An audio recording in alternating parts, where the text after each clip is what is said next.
Clark, let's start with you. I mean, what's going on the front lines right now in terms of just how you're trying to adapt to the events as they're starting to unfold? I think California has a state of an emergency in effect Right.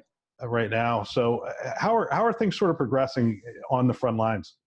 It's a great question, Bill, and I think it's indicative of the industry challenges that we're all going through. So you think about the coronavirus and COVID-19 and scripts being activated by both the county and the state to help along with other healthcare organizations, it becomes that great exercise that you have every now and again where you can really test your ability to respond to issues. And scripts, like most large healthcare organizations, we have good plans in place to deal with this kind of stuff. But the part that I think is more so interesting around what we're doing is what the industry challenges are presenting for all of us. And part of the reason why you had seated the panel today. So, I believe that our industry has long been the type of watch, wait, and see kind of perspective. So other industries like finance and manufacturing and industries outside of healthcare, leveraging technologies from Apple and Google and Microsoft and others for a very long time, our industry was just kind of watch that and see what happens. And we can't do that anymore.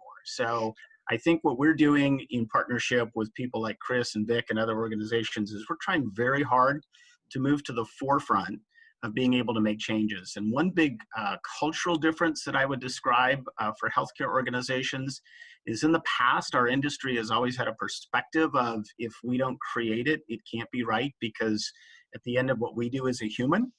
And while that's certainly true, our outcomes are different.